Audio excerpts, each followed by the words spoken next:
tinitirahan pa niya dati. Yung malaking tipak ng bato, tapos may butas lang sa ilalim. Yan, may bato na yan dyan sa unahan na yan. Yan yung may bato na may butas na malaki. Magandang araw sa inyong lahat. Ngayong araw ay nandito kami ngayon sa grocery para bumili ng mga pagkain at iba pang pangangailangan ni Nanay Nonay. Ngayong araw samahan niyo kami papunta kila Nanay Nonay upang bisitahin at kamustahin kung ano na ang kalagayan niya doon kasi ilang araw din kaming hindi nakapunta kay Nanay Nonay. Kaya tara, samahan niyo kami.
So ayan, dito na kami kila Nanay Nonay.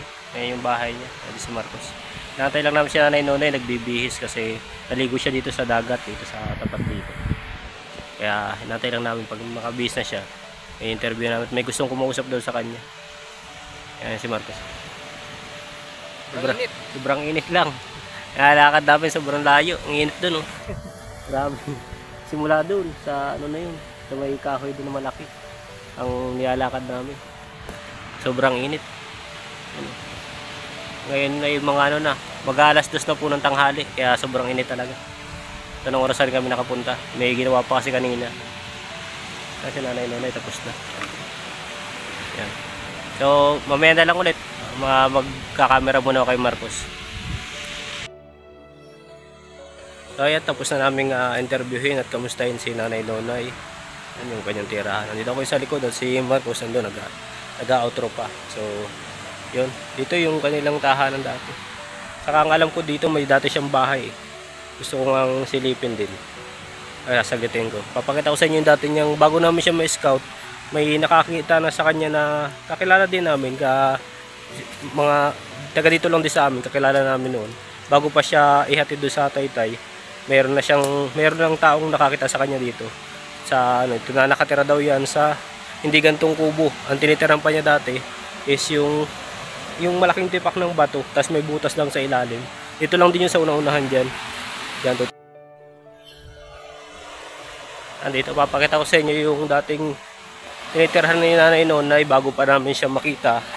Bago pa siya makapagtayo dyan ng kubo na ganyan. Meron na siya ditong tinitirahan na ano lang siya, bato lang siya na malaki. At may butas sa ilalim. Doon lang siya nakatira dati. Ayan dyan. Medyo mainit lang kaya andun, may kalayuan. Tapos dito rin yung cottage na sinasabi ni Nanay Nonay na tinutulugan niya pagka umuulan at tumutulo dyan. Nandito rin yung cottage na tinutuluyan niya. malapit lang dito. Yan, dito. Tatanaw ko na. Yan yung cottage na ano. Yan. Yung tinutuloy Nanay Nonoy. Tapos dito, dyan, may bato na yun dyan sa unahan na yan. Yan yung may bato na may butas na malaki. Nandun lang siya sa ilalim na natutulog. Doon lang siya dati nakatira bago pa namin siya makita. Bago pa magkakubo dito. Yan, tapos dito yung nilalakad niya. Papunta doon. Pagka umuulan na doon sa kubo niya. Okay naman yung cottage dito kasi ito. Resort kasi yan, yung taas na yan. Resort po yan sa taas dyan. Pati yung kabila na yun, puro resort po dyan. Eh dito may cottage dito, 3 cottage siya tapos nandyan. Sabi Nanay noon, pagka inaabot siya ng ulan, pagka umuulan dito sa kanila, doon na siya tutulog, doon na siya nagpapahingat kasi doon hindi naman umuulan. Yun nga lang, walang dingding yun. So, possible na malamig doon sa ano yun. Hindi ko alam kung nagdadala si Nanay noon ng kumot para makatulog siya ng maayos doon.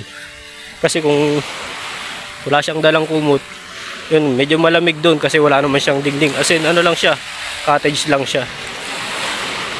Tama lang talaga na hindi lang siya maulanan. Ganun. Yan. Dito yung kanyang ano. Mga dat, malapit siya dito sa ano. Presko naman po dito, mahangin. Kaya lang pag ganitong mainit lang talaga yung panahon. Yung pag lumabas ka lang talaga, mainit. Pero pag nasa lilim ka ng ganito, nasa panabi ka, yung hangin po dito is napaka presko. Sobrang presko ng hangin dito.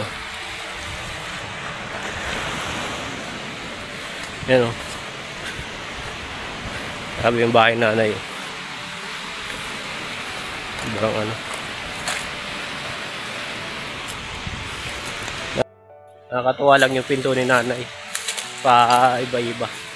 Palipat-lipat yung pinto niya, parang may ano, parang magic house.